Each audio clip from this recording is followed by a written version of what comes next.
Episode की शुरुआत होती है और हम देखते हैं कि कॉन्ग, फांग, जिया और जुआन सारे लोग सुन के पास में आते हैं उससे मिलने के लिए उसके रेस्टोरेंट में। सुन इन सारे लोगों को यहाँ पर देखकर बहुत खुश होता है। अब ये सारे लोग बाहर जाकर बात करने का सोचते हैं, पर वहाँ पर भी रेस्टोरेंट को भी तो संभालना था, इसलिए वो लोग जुआन से कहते हैं कि तुम यहाँ पर रुक के सारी चीज़ों को संभालो, हम लोग आ रहे हैं। और बाकी के चारों लोग जाकर बाहर में बातें करने लग जाते हैं। वो लोग खूब सारी बातें करते हैं अपने बारे में, अपने जब करियर की शुरुआत के स्टार्टिंग पॉइंट के बारे में और भी बहुत सारी चीज़ों के बारे में। और इसी में हमें पता चलता है कि शायद सुन और फिर शू एक दूसरे को पसंद किया करते थे। उन दोनों के बीच कुछ तो था और इसी वजह से शायद उस समय शू सुन का नाम सुनते वक्त वहाँ से उठकर चली गई थी। अभी हमें इसके बारे में ज़्यादा नहीं बताते और ये लोग बस अपनी प्यारी प्यारी मेमोरीज़ को याद करते हैं। उसके बाद सारे लोग वापस घर आ जाते हैं। उसके बाद हम देखते हैं कि अगले दिन फांग जाने वाला था, जिससे कि वहाँ पर कॉन्ग पूछने के लिए आता है कि क्या वो उसे छोड़ सकता है, पर यहाँ पर फांग मना करता है, कहता है कि तुम अभी टीम पर ध्यान दो, बस मुझे जाना ही तो है, मैं कल ही फ़्लाइट ले लूँगा और यहाँ से निकल जाऊँगा। कॉन्ग वहाँ उससे कुछ बातें करता है, जहाँ कि फांग उसे कहता है कि वो उसे कैप्टन की तरह देखना चाहता है और चाहता है कि कॉन्ग जब कैप्टन रहे तो वो अपनी टीम के लिए चाइना के लिए चैम्पियनशिप में जाए और वहाँ ट्रॉफी भी जीत कर लाए। कॉन्ग उसे कहता है कि वो अपनी तरफ से पूरी कोशिश करेगा। उसके बाद फिर फांग वहाँ से चला जाता है और बाकी के सारे लोग को हम देखते हैं कि वो सारे लोग प्रैक्टिस कर रहे होते हैं। तभी वहाँ पर मैनेजर आता है जो कहता है कि उन्हें एक शो में अटेंड करना पड़ेगा और ख़ास करके कैप्टन को। तो वहाँ पर वो मेनली कॉन्ग से कह रहा होता है अटेंड करने को, पर कॉन्ग मना करता है। वो कहता है कि हमें प्रैक्टिस करना है, इसलिए आप जाओ, हम लोग नहीं अटेंड करने वाले। वहाँ पर मैनेजर को बहुत गुस्सा आता है और वो फिर सीधे डायरेक्टर के ऑफिस में जाकर उन्हें बताने लग जाता है कि कॉन्ग किस तरह से कुछ भी करने को मना कर रहा है। ना ही वो कोई ऐड लेता है, ना ही किसी शो में पार्टिसिपेट करता है। ऐसे कैसे चलेगा, हमें स्पॉन्सर भी तो चाहिए। तभी वहाँ पर कॉन्ग आ जाता है और वो जानबूझकर वहाँ पर मैनेजर को कहता है कि आपको अच्छे से बताना चाहिए था ना, मैं तो सारी चीज़ों में पार्टिसिपेट करूंगा, आखिर हमारी टीम के लिए ही तो है। और वहाँ पर डायरेक्टर के सामने वो उसी का मजाक बनवा देता है और शो में पार्टिसिपेट करने के लिए भी हाँ कर देता है। दूसरी तरफ हम क्यूइंग को देखते हैं, जो कि घर में बहुत ज़्यादा परेशान होती है क्योंकि उसे बहुत सारे बिल अभी पे करने थे और उसे तो पैसे भी बहुत टाइम से नहीं मिल रहे होते, इसलिए उसे समझ नहीं आ रहा होता कि इतने इतने पैसों को वो जल्दी से जल्दी कैसे पे करेगी। तभी उसे कॉल आता है जहाँ पर उसे एक शो में होस्ट के लिए बुलाया गया हुआ होता है। वहाँ पर वो बहुत ही ज़्यादा खुश होती है। फिर वो उनसे पूछती है कि क्या इसके लिए उसे पैसे भी मिलेंगे, तो उस शो में वो आने के से पैसे भी देने वाले होते हैं, इसलिए क्यूइंग बहुत ही ज़्यादा खुश होती है और वहाँ पर पहुँच जाती है। हम देखते हैं कि शो में 4 लोगों को बुलाया गया होता है, 2 ई स्पोर्ट के प्लेयर्स को और 2 होस्ट को, और ये चारों कोई और नहीं बल्कि कॉन्ग, क्यूई, जाओजिन और पाई ही होते हैं। यहाँ पर जाओजिन और पाई को एक टीम में डाला जाता है और वहीं पर क्यूइंग और कॉन्ग को दूसरे टीम में, क्योंकि वो लोग पहले भी एक साथ मैच कर चुके थे। यहाँ पर जब वो चारों एक दूसरे को देखते हैं तो वहाँ पाई तो कुछ भी इंटरेस्ट नहीं ले रहा होता है, पर जाओजिन बार बार उसके आगे पीछे घूम रही होती है, उसकी हेल्प कर रही होती है, उसके लिए पानी का बॉटल ला कर दे रही होती है, पर वहाँ पर पाई बिल्कुल भी उस पर ध्यान नहीं दे रहा होता है। दूसरी तरफ वहाँ पर जब क्यूइंग बैठी हुई होती है तभी कॉन्ग आता है और कॉन्ग तो उसे देखकर ही गुस्सा हो जाता है। उसे बहुत ज़्यादा गुस्सा आ रहा होता है। वो फिर से उसे कहने लगता है कि तुमने जानबूझ के ऐसा कुछ किया ना, तुमने ये सब कुछ प्लान करा होगा ताकि यहाँ पर मैं तुम्हारे साथ में खेलने के लिए आ सकूँ। यहाँ पर क्यूइंग उसे साफ मना करती, कहती है कि मैं कैसे ऐसा कुछ प्लान कर सकती हूँ, खुद ही सोचो ना, ये लोग बहुत ही ज़्यादा फेमस शो में हम लोगों को बुला कर लाए, मैं तो इतनी फेमस भी नहीं हूँ, ना ही मेरे पास इतने पैसे, मैं कैसे ये सब कुछ कर पाऊँगी, मैं तो स्पॉन्सर नहीं कर सकती ना तुम्हारी टीम को। यहाँ पर फिर से उन दोनों की बहस होती है, जहाँ की जाओजिन आकर उसे चिढ़ा रही होती है कि तुम्हारा पार्टनर तो बिल्कुल ध्यान ही नहीं दे रहा तुम पर तभी वहाँ से पाई भी उठकर चला जाता है। तो क्यूइंग कहती है कि पहले अपने पार्टनर को तो संभाल लो, फिर मुझसे बात करना। और वहाँ पर जाओजिन फिर उसके पीछे पीछे दौड़ के जाती है। अब हम देखते हैं कि फर्स्ट राउंड शुरू होता है, जहाँ की ये लोगों को गेम खेला जाता है। तो फर्स्ट राउंड में एक हाइट पे दोनों फीमेल्स को यानी कि जाओजिन और क्यूइंग को खड़ा कर दिया जाता है और वहीं उनके मेल पार्टनर्स नीचे खड़े होंगे।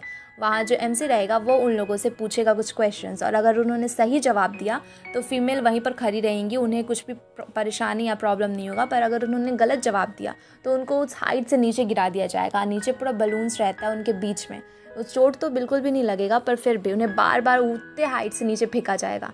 और वहाँ पर पाई तो हर एक सवाल का सही सही जवाब दे रहा होता है और इसे जाओजिन बहुत खुश होती है। पर जब कॉन्ग से सवाल पूछा जाता है तो उसे जब सवाल का जवाब पता होता है फिर भी वो गलत दे रहा होता है और जानबूझ के क्यों इनको बार बार ऊपर से नीचे गिरता देखकर उसे बहुत मज़ा आ रहा होता है, वो उसे बदला ले रहा होता है। क्यूइंग तो बहुत गुस्सा हो गई थी उस पर और सारे लोग वहाँ पर इंजॉय कर रहे होते हैं, यहाँ तक कि पाई को भी हंसी आ रहा होता है ये सब कुछ देख के। उसके बाद सेकेंड राउंड होता है जहाँ की इन लोगों को गेम खेलना था। फर्स्ट राउंड में तो पाई और जाओजिन ही जीत गए थे और सेकेंड राउंड में अभी वहाँ पर पाई जब कहता है कि तुम लोग फिर से हारोगे तो ये सुन के वहाँ पर कॉन्ग को भी गुस्सा आता है, इसलिए वो हेल्प करने के लिए मान जाता है। पहले तो वो बिल्कुल भी ध्यान नहीं दे रहा होता और बेचारी क्यूइंग अकेले ही किसी तरह से खुद को बचाने की कोशिश कर रही थी, पर लास्ट में कॉन्ग उसकी मदद करता है और सेकेंड राउंड वो लोग जीत जाते हैं।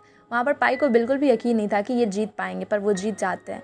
उसके बाद मैच ख़त्म होने के बाद में वो आकर वहाँ कॉन्ग से कहता है कि तुम्हारी पार्टनर वैसे भी बहुत बेकार थी, बस किस्मत अच्छी थी तुम लोगों की, इस वजह से जीत गए। और ये बोलकर वो वहाँ से चला जाता है। दूसरी तरफ हम देखते हैं कि क्यूइंग जब अपना सामान रख रही होती है बाहर आने के लिए, तभी वहाँ पर एक स्टाफ आता है जो कि उसे गिफ्ट कर एक बहुत ही प्यारा सा टेडी उसे गिफ्ट करता है। और वही सेम टेडी कॉन्ग को भी मिलना था, क्योंकि उसने सेकेंड राउंड में तो जीता था ना, वो लिमिटेड एडिशन का था और बहुत ही एक आई कॉन्क्यूर करके जो चैम्पियनशिप था उसी में बहुत कम लोगों को वो दिया जाता है। इससे पाकर वो बहुत ही ज़्यादा खुश हो जाती है और वो टेडी जो कॉन्ग ने छोड़ दिया वो उसे वो वापस करने के लिए जाती है। पर जब वो उसके पास में पहुंचती है तो वो बहुत खुश होती है कि आज वो गेम में जीत गई और इसके लिए तो उसे पैसे भी मिलने वाले थे और इससे वो अपना रेंट भी पे कर पाती। ये सब कुछ सोचकर वो काफ़ी खुश थी। और फिर यहाँ आकर वो कॉन्ग से एक हेल्प मांगती है। वो उसे कहती है कि आज तुमने मेरी हेल्प करी ना, इस वजह से मैं जीत गई, इसलिए मैं तुम्हें एक मील पर लेके जाना चाहती हूँ, चलो मैं कहीं पे लेके जाती हूँ बाहर में आज रात के खाने के लिए। और वो हेल्प भी मांगती है। वो कहती है कि कुछ दिन पहले उसने अपने चैनल पे कुछ ऐसे वीडियो बनाए थे स्पोर्ट्स को लेकर, पर उस पर लोगों ने बहुत ही ज़्यादा हार्श कमेंट्स डाले हैं, इसलिए वो जानना चाहती है कि उसने कहाँ कहाँ गलती की। वो चाहती थी कि कॉन्ग उसे समझा सके ताकि वो अपने गलतियों को ठीक कर सके। पर वहाँ पर कॉन्ग सीधे अपनी बाइक से उतरता और कहता है कि अच्छा ठीक है, मैं तुम्हारे साथ में खाना खाने के लिए चलता हूँ, और उसके बाद क्या, तुम मुझे अपने घर पे बुलाओगी, तुम्हारे रूम में बुलाओगी। और फिर से वो उसे जलील करने लग जाता है। वो कहता है कि मैं तुम जैसे लड़कियों को बहुत ही अच्छे से जानता हूँ, इसलिए तुम बार बार मेरे पीछे पड़ी हुई हो ताकि तुम्हें होस्टिंग करने का एक शॉर्टकट मिल जाए, यहाँ से तुम पॉपुलर हो जाओगी, शक्ल भी अच्छी भगवान ने दे ही दिया है तुम्हें, पर तुम्हें मेहनत नहीं करना है, खुद के दम पे कुछ नहीं करना है, इसलिए तुम बार बार मेरे पीछे आ रही हो। यहाँ पर वो उसे बहुत कुछ सुनाता है और चला जाता है, जिससे कि उसे बहुत ही ज़्यादा बुरा लगता है। वो घर आती है और घर बैठ के भी यही सोच रही होती है कि किस तरह से आज कॉन्ग ने उससे बात करी। वो अपनी मॉम की पिक्चर को देख रही होती है और सैड होती है। वहीं दूसरी तरफ कॉन्ग जब घर पहुंचता है तो देखता है कि जुआन एक वीडियो देख रहा था। वो किसी और का नहीं बल्कि क्यूइंग का ही था। वहाँ पर जुआन बता रहा होता है कि बेचारी को कितने ज़्यादा हार्श कमेंट्स मिल रहे हैं, वो तो बस एक वीडियो बना रही होती है, अभी कुछ गलत है तो लोगों को उसे समझा देना चाहिए ना कि कहाँ क्या गलती है, पर इतना ज़्यादा हार्श कमेंट। वो भी परेशान था। यहाँ पे कॉन्ग को लगता है कि वो झूठ नहीं बोल रही थी, उसे सच में मदद की ज़रूरत थी और वो उसके साथ में ऐसा कोई शॉर्टकट नहीं ढूंढ रही थी। इस बात को जानकर उसे भी बहुत बुरा लगता है कि उसने कितना कुछ गलत उसे कहा, इसलिए वो कमेंट्स में जाता है और कमेंट्स में जहाँ भी लोगों ने कुछ कुछ गलत लिखा था उन सारी जगहों पे वो अच्छे अच्छे कमेंट्स करने लगता है। और एक जगह पर वो उससे मैसेज भी करके ये समझाता है कि जहाँ जहाँ उसने गलती की उसे वो कैसे सुधार सकती है। उस मैसेज को देखकर वो बहुत खुश होती है। उसे ये नहीं पता होता है कि ये मैसेज किसने किया है, पर देखती है कि कोई तो है जो इसके सपोर्ट में कुछ कह रहा है, तो उसे अच्छा लगता है। दूसरी तरफ हम कॉन्ग को देखते हैं जो कि एक डायरी लेता है और उसके मिस्टेक्स को उस डायरी पे एनालाइज करके उसमें किस तरह से वो सुधार कर सकती है वो सब कुछ लिखने लग जाता है। उसके बाद फिर हम मैनेजर को देखते हैं जो कि पाई से मिलने के लिए गया हुआ होता है। वो पाई से कहता है कि तुम हमारे साथ कॉन्ट्रैक्ट को साइन कर लो ना, हम तुम्हें बहुत सारी चीज़ें देंगे, ऐसे तुम्हें भी बहुत फ़ायदा होगा। तुम जिस टीम में अभी खेल रहे हो वहाँ पे मेंबर से तुम्हारी वैसे भी बनती नहीं है, तुम अकेले कब तक खेलते रहोगे, हमारी टीम में अगर आते हो तो हम बहुत सारी चीज़ें तुम्हें प्रोवाइड करेंगे और हम पैसे भी काफ़ी ज़्यादा दे रहे हैं। तो वहाँ पर पाई उससे कहता है कि मैं सब कुछ मान लूँगा, पर बस एक ही शर्त पे कि कैप्टन मैं रहूँगा, और कैप्टन अगर आप कॉन्ग को नहीं बनाओगे तो। यहाँ पर मैनेजर तो यही चाहता ही था, इसलिए वो तुरंत हाँ कर देता है। वो कहता है कि मैं कुछ समय में तुमसे बात करूँगा, तुम टेंशन मत लो।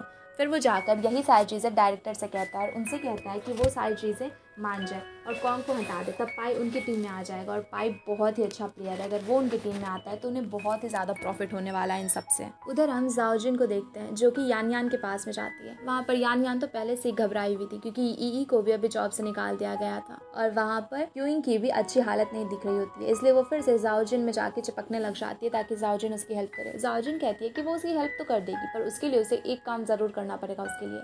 यहाँ पर वो उसे क्यूइंग के खिलाफ कुछ करने के लिए कहती है। पहले तो यान यान नहीं मानती क्योंकि क्यूइंग उसके साथ बहुत ही ज़्यादा काइंडली बिहेव करती थी, पर फिर भी अपने प्रॉफिट के लिए वो उसे भी बिट्रे करने के लिए मान जाती है। हम देखते हैं कि शाम को क्यूइंग जब अपने घर पर होती है तभी वहाँ पर यान यान आती है। क्यूइंग उसे देखती है तो कहती है इतनी रात को वो क्या कर रही है। वो घबरा जाती है, इसलिए पहले उसे बिठाती है, फिर पूछती है कि सब ठीक है, तो यान यान कहती है कि हाँ सब कुछ ठीक है। तो यान यान से कहती है कि तुम यहीं बैठो, मैं तुम्हारे लिए नूडल्स बना के लाती हूँ। अब वो नूडल्स बनाने के लिए चली जाती है। तभी हम देखते हैं कि यान यान उसके कंप्यूटर में कुछ कर रही होती है और वो छिप के किसी तरह से कुछ करती है। यहाँ पर किसी को भी कुछ भी पता नहीं चलता कि आखिर क्या हुआ। अब यहाँ पर क्यूइंग भी उसे नूडल्स देती है, उसके बाद फिर वो भी सो जाती है। हम अगली सुबह का सीन देखते हैं जहाँ की न्यूज़ में हर एक जगह ये वायरल हो चुका था कि कॉन्ग उसी जेफरी नाम के दूसरे कैप्टन से, स्काई टीम के कैप्टन से झगड़ा कर रहा होता है और वहाँ पर झगड़े के आगे की क्लिप को दिखाया गया था जहाँ की वो लोग मारपीट कर रहे होते हैं, जबकि असलियत में ऐसा कुछ हुआ भी नहीं था, पर उस क्लिप में ऐसा दिख रहा था कि कॉन्ग उसे पीट रहा है। और अब इस क्लिप के बाहर आते ही वहाँ पर बहुत ही ज़्यादा हंगामा हो चुका था। हर जगह कॉन्ग को बैकलैश मिल रहे होते हैं, लोग उसे बिल्कुल भी पसंद नहीं कर रहे होते और उसे टीम छोड़ने के लिए कह रहे होते हैं। यहाँ पर क्यूइंग को तो कुछ भी पता नहीं होता, वो सोई हुई होती है। बाकी के सारे प्लेयर्स देखते हैं, कॉन्ग देखता है, उसके टीम मेंबर्स देखते हैं, सारे लोग परेशान हो जाते हैं। डायरेक्टर वहाँ पर सारे लोग ही परेशान होते हैं। यही चीज़ ई को भी पता चलती है तो वो भी परेशान हो जाती है। फिर वो क्यूइंग को कॉल करती है। क्यूइंग जब उठाती है तो ये उससे कहती है कि तुमने वो क्लिप वायरल किया क्या। इस पर वो कहती है कि कौन सी क्लिप। तो ई उसे बताती है कि वो क्लिप वायरल हो गई है जिससे कि उसने ही रिकॉर्ड किया था, पर ऐसा फाइट वाला तो कुछ नहीं था ना। लेकिन वीडियो जो वायरल हो रहा है उसमें ऐसा दिखाया जा रहा है कि कॉन्ग उसे मार रहा है, जेफरी को। अब वो क्यूइंग देखती है तो वो भी परेशान हो जाती है और वो कहीं और से नहीं बल्कि उसके ही अकाउंट से पोस्ट किया गया था, इसलिए सारे लोग ही परेशान होते हैं। अब सारे लोगों को ऐसा लग रहा था कि ये क्यूइंग नहीं किया है और हर जगह ऐसे र्यूमर्स होते हैं कि क्यूइंग और कॉन्ग एक दूसरे को डेट कर रहे थे और कॉन्ग ने इसके साथ में ब्रेकअप कर लिया। इस वजह से, गुस्से की वजह से क्यूइंग ने इस क्लिप को वायरल किया है और हर जगह इन दोनों को ही बैकलैश मिल रहा होता है और सबसे ज़्यादा तो कॉन्ग को। अभी सारे लोग मीटिंग करते हैं जहाँ की डायरेक्टर, मैनेजर, कोच और कॉन्ग सारे लोग होते हैं। यहाँ पर मैनेजर कहता है कि इसने उसके साथ में डेट करा और उस ब्रेकअप उसके साथ में कर लिया, इसी वजह से वो परेशान होकर उसने ऐसा किया। हर जगह यही चीज़ है और उसने जेफरी के साथ झगड़ा तक किया, इतना ज़्यादा वो कैसे कर सकता है। और यहाँ पर मैनेजर उन सारे लोगों को कह रहा होता है कि अब कॉन्ग अगर चला ही जाए टीम से तो बेहतर होगा। अब ये न्यूज़ बहुत ज़्यादा वायरल हो चुकी थी, इस वजह से सारे लोग परेशान थे और वो लोग ये भी डिसाइड करते हैं कि वो लोग क्यूइंग पर भी अब केस करेंगे, उसे भी डिफेमेशन के केस में अंदर करवाएंगे। और यहाँ पर किसी को भी समझ नहीं आ रहा था कि क्या होगा, बेचारी की हालत भी ख़राब थी। अब हम थोड़ी देर के बाद देखते हैं कि दरअसल ये सारा कुछ किया धराया बस जाओजिन का अकेला नहीं था, बल्कि इसमें मैनेजर भी उसके साथ में था। ये दोनों ने मिलकर ये प्लान किया था क्योंकि जाओजिन को बिल्कुल भी वहाँ पर क्यूइंग पसंद नहीं थी और दूसरी तरफ मैनेजर को कॉन्ग नहीं पसंद था। तो ये दोनों एक साथ मिलके उन दोनों की बैंड बजाने के लिए वो लोग ये कर रहे होते हैं। और यान यान ने उस दिन इसी वीडियो को क्यूइंग के कंप्यूटर में जाके उसके अकाउंट से पोस्ट करा था, जैसे कि सारे लोग इसे अब गलत समझ रहे होते हैं। वहाँ पर हर जगह यही खबर थी और उनके हेडक्वार्टर के बाहर में पूरा हर एक जगह पे मीडिया वाले लोग ही भर चुके थे और बहुत ज़्यादा भीड़ भी थी वहाँ पे। थोड़ी देर के बाद हम ई को देखते हैं जो कि वहाँ पर जाते और उसे बहुत गुस्सा आ रहा था कि ऐसा कैसे कर सकता है उसके साथ में कॉन्ग। उसे पता था कि उसके फ्रेंड ने कुछ गलत नहीं किया है, पर उसे खुद भी तो समझ नहीं आ रहा था कि अब वो क्या करे। तभी हम देखते हैं कि जुआन वहाँ पर आता है, वो ई को देखता है तो उसे वहाँ से लेकर जाता है और कहता है कि तुम्हारी फ्रेंड ऐसा कैसे कर सकती है। पर यहाँ पर ई भी बहुत गुस्से में होती है, इसलिए वो फिर से जुआन को पीटने लग जाती है और उसे कहती है कि मेरी फ्रेंड ने कुछ भी नहीं किया, जो कुछ भी किया है सब कुछ कॉन्ग ने किया। उसने उस दिन शायद झगड़ा भी करा होगा, मुझे क्या पता, हो सकता है ऐसा कोई वीडियो सच में होगा। वो वैसे भी हमेशा उसे बुली करता है तो उसने सच में उस कैप्टन के साथ में भी झगड़ा करा होगा। यहाँ पर जुआन उसे कहता है कि अगर तुम्हें नहीं पता तो मत बोलो, कॉन्ग कभी ऐसा नहीं कर सकता और उसने वैसे भी नहीं किया, वो भी उस समय मौजूद था वहाँ पे।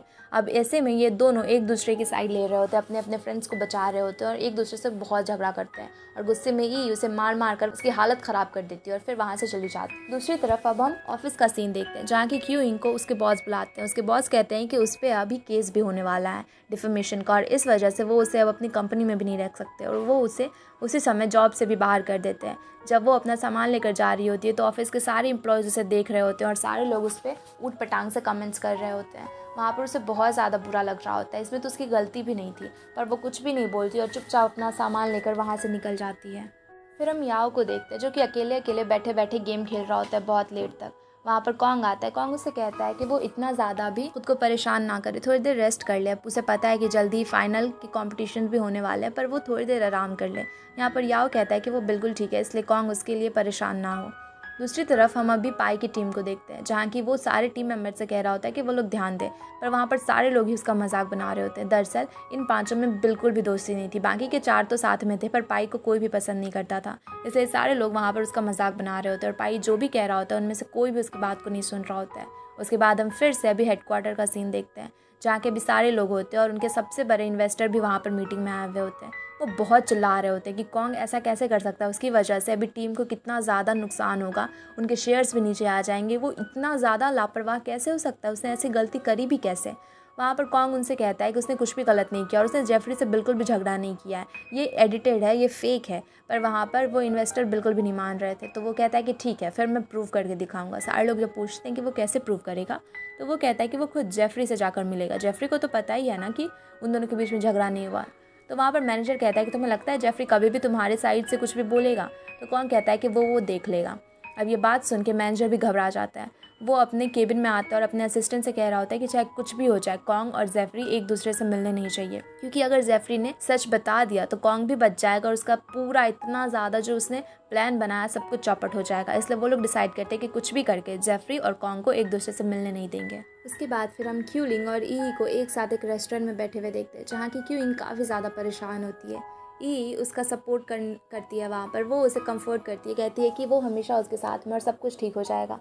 तभी वहाँ पर क्यूइंग को एक कॉल आता है और वो किसी और का नहीं बल्कि उसके ब्रदर का होता है। वो उसका स्टेप ब्रदर होता है और यहाँ पर वो उसे बिल्कुल भी पसंद नहीं करती थी। बचपन में जब ये काफ़ी छोटी थी तो उस समय इसके मॉम और डैड शायद अलग हो गए थे और उसी के बाद फिर उसकी मॉम का डेथ भी हो गया था और इसलिए वो अपने फादर को कभी भी इस चीज़ के लिए माफ़ नहीं कर पाई। वहाँ पर उसके फादर ने तो दूसरी शादी कर ली और उनसे उनका बेटा भी था, लेकिन उनका वही बेटा था यानी कि क्यूइंग का स्टेप ब्रदर, जिसको कि वो बिल्कुल भी पसंद नहीं करती थी। पर लिंग यहाँ पर अपनी बहन से बहुत प्यार करता था, वो इनको बहुत पसंद करता था और बिल्कुल भी उसे अपनी स्टेप सिस्टर नहीं मानता था। पर वहाँ पर दूसरी तरफ क्यूइंग कभी भी उसे अपना भाई ही नहीं मानती थी, क्योंकि उसे हमेशा लगता था कि उसकी मॉम उसके फादर की वजह से ही चली गई उसे छोड़कर, और वो अपने फादर को भी इस चीज़ के लिए कभी भी माफ़ नहीं कर पाई। वहाँ पर हम देखते हैं कि ई और क्यूइंग वहाँ पर लॉयर से मिलने के लिए आए थे। वो लोग लॉयर से बात करते हैं तो लॉयर उनसे कहता है कि अगर वो सारे लोग सेटल कर लें तब तो कोई परेशानी नहीं होगी, नहीं तो उसके लिए उसे बहुत ज़्यादा पैसे देने पड़ेंगे और अभी इतने आराम से तो ये केस ख़त्म नहीं होने वाला है, इसमें क्योंकि बहुत ही ज़्यादा बुरी तरीके से फंसने वाली है। इसलिए वो बहुत परेशान होती है। फिर जब वो घर आती है तो देखती है कि उसके घर के बाहर में उसका भाई खड़ा हुआ होता है।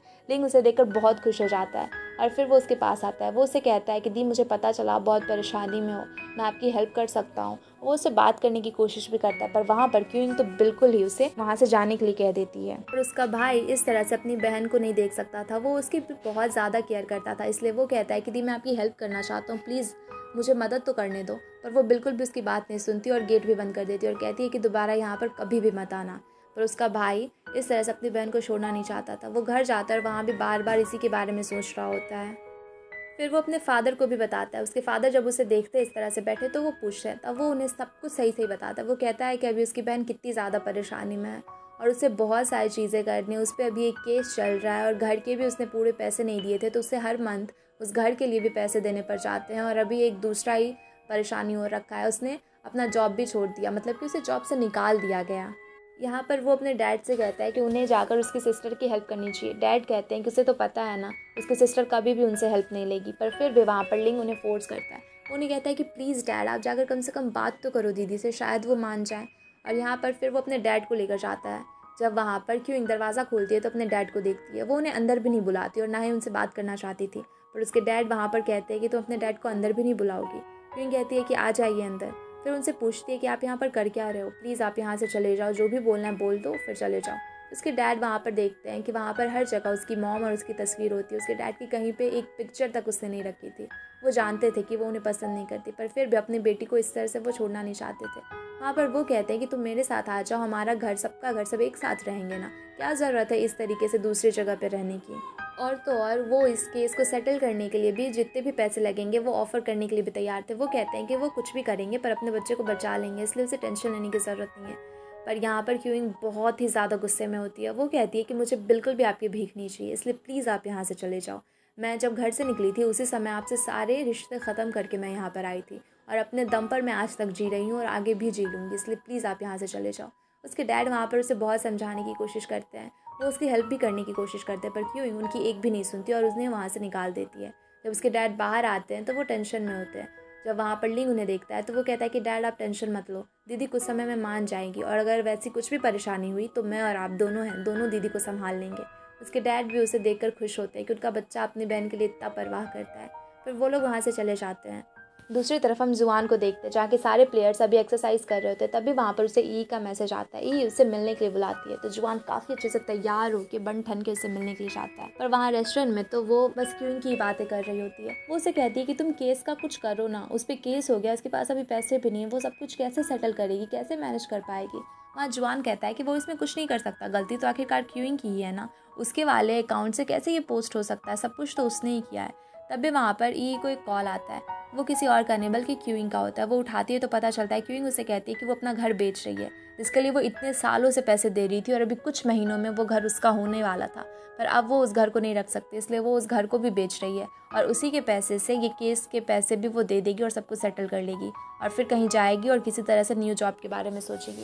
ये सब कुछ जानकर ई को बहुत बुरा लगता है, बहुत ही ज़्यादा बुरा, क्योंकि उसे पता था कि वो घर क्यूइंग के लिए कितना ज़्यादा इंपॉर्टेंट है, और अभी सब कुछ इस तरीके से ख़त्म हो जाएगा जब वो उस घर को खरीदने के इतने क्लोज पहुंच चुकी है। यहाँ पर वो बहुत गुस्सा करती है। वो जुआन से कहती है कि तुम्हें पता भी है क्यूइंग अभी कितनी ज़्यादा प्रॉब्लम में गुजर रही है। वो उसे बताती है कि वो अपने घर को भी बेच रही है ताकि केस को सेटल कर सके, और अगर ज़्यादा पैसे मांगने पड़े तो उसे पता भी नहीं वो कैसे ये सब कुछ कर पाएगी। उसके पास ना जॉब है ना कुछ है, वो कैसे मैनेज करेगी। और गुस्से में वहाँ पर वो जुआन से कहकर चली जाती है। अब जुआन ये सारी बातें कॉन्ग को बताता है, तो वो दोनों सुन के पास में जाते हैं, और ये तीनों लोग वहाँ पर बातें कर रहे होते हैं। यहाँ पर ये तीनों ही समझ चुके थे कि कुछ भी हो जाए, ये सब कुछ अकेले, ये सारी चीज़ें, इतना सब कुछ हंगामा अकेले तो वो लोग नहीं कर सकते ना। यहाँ पर क्यूइंग कितनी भी कोशिश कर ले वो नहीं कर सकती। वो इतनी ज़्यादा भी इन्फ्लुएंशियल नहीं है कि ऐसा कुछ कर दे, और ना इतनी ज़्यादा बेवकूफ़ है कि खुद के अकाउंट से पोस्ट करे। वो सारे लोग समझ जाते हैं कि किसी और ने किया है, और वो सारे लोग क्यूइंग को फंसा रहे हैं, और ये सबका एक ही मकसद है कि कॉन्ग का करियर ख़त्म हो जाए।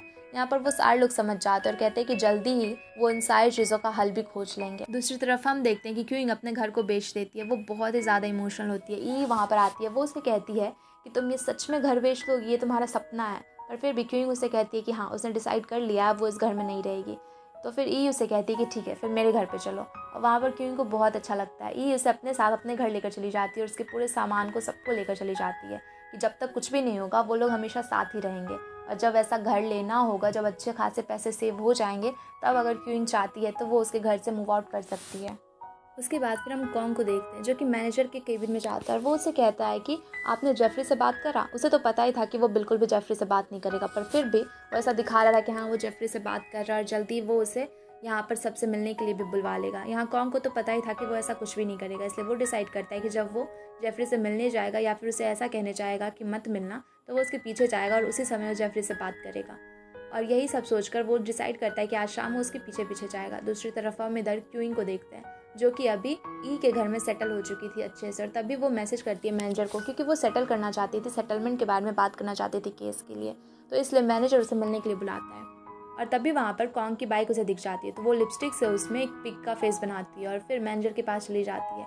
वहाँ पर जब कॉन्ग आता है तो देखता है कि वहाँ पर क्यूइंग किसी से बात कर रही है, पर उसे ये नहीं दिखता कि वो किससे बात कर रही है, पर वो किसी की गाड़ी में बैठ कर जाती है, इसलिए उसके पीछे पीछे ही वहाँ पर कॉन्ग भी जाने लग जाता है। और हम देखते हैं कि मैनेजर अब यहाँ पर क्यूइंग से कह रहा होता है कि अगर उसे ये सब कुछ सेटल करना है तो उसे इसके लिए कुछ पे करना पड़ेगा।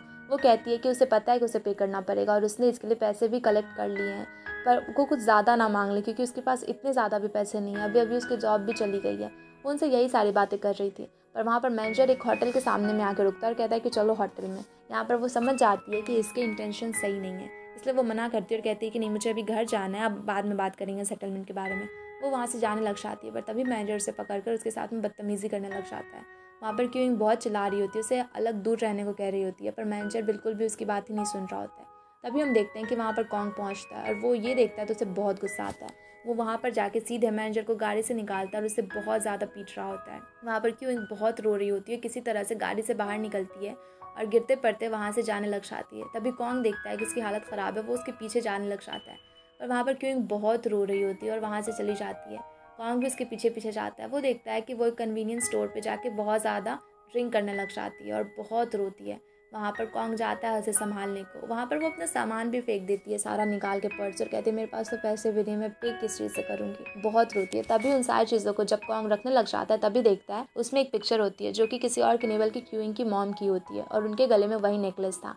अब ये देखकर कॉन्ग समझ जाता है कि वो नेकलेस इसके लिए कितना ज़्यादा इंपॉर्टेंट था और क्यों उसके टूट जाने पर वो इतना ज़्यादा रो रही। अब वो वहाँ पर पे करने के लिए भी जाता है। जब वो लेडी को पे कर ही रहा होता है कि तभी वहाँ से क्यूइंग निकल कर बाहर जाने लग जाती है। कॉन्ग भी उसके पीछे पीछे जाता है, उसे रोकता है और कहता है कि वो बहुत ज़्यादा ड्रिंक कर चुकी है, उसे अब नहीं करना चाहिए। और फिर वो पूछता है कि अच्छा घर का एड्रेस बता दो, तुम अभी कहाँ पर रह रही हो, मैं तुम्हें छोड़ दूंगा। तभी वहाँ पर वो और रोते हुए कहती है कि अब मेरे पास घर कहाँ है, तुमने तो मेरा घर भी छीन लिया। और यहाँ पर वो रोते रोते उसे बताती है, वो कहती है कि तुम हमेशा कहते थे ना कि मुझे बस शॉर्टकट चाहिए, शॉर्टकट के पीछे मैं भाग रही हूँ, ताकि मैं बस इसी वजह से चिपक रही हूँ ताकि मुझे काम मिल जाएगा, शॉर्टकट मिल जाएगा। वो कहती है कि मैंने कभी भी ऐसा नहीं किया, मैंने हमेशा अपनी मेहनत से ही जो भी किया वो सब कुछ किया और तुम हमेशा मुझे गलत ही समझते रह गए। देखो अभी तुमने तो मुझे बर्बाद भी कर दिया। मेरे पास ना ही घर है, ना ही जॉब है, ना ही पैसे, मेरे पास कुछ नहीं है। आज मैं सेटलमेंट के लिए गई, वहाँ पर उस इंसान ने भी मेरे साथ ज़बरदस्ती करने की कोशिश की। मैं तो बर्बाद हो चुकी, मेरे पास क्या बचा, कुछ नहीं है मेरे पास। वो वहाँ पर बहुत रो रही होती है और कॉन्ग को पछतावा हो रहा होता है। वो समझ आता है कि वो हमेशा किस तरह से उसे इतना ज़्यादा मिसअंडरस्टैंड कर रहा होता है। कभी भी उसकी गलती नहीं थी, पर कॉन्ग अपने मन से हमेशा उसके बारे में कुछ कुछ गलत सोच लिया करता था और हमेशा उसे इस तरह से जलील करता था। यहाँ पर कॉन्ग को अपने आप पर भी गुस्सा आता है और एम्बेरस्ड भी फील कर रहा था कि उसने क्या करा और बेकार में किसी लड़की के साथ में उसने इतना गलत किया। वहाँ पर वो रोते रोते गिर जाती है और कॉन्ग उसे संभालने की कोशिश करता है और इसी के साथ में ये एपिसोड यहीं पर ख़त्म हो जाता है। Thanks everyone for watching. और वीडियो अच्छी लगी हो तो वीडियो को लाइक करके चैनल को सब्सक्राइब ज़रूर कर देना।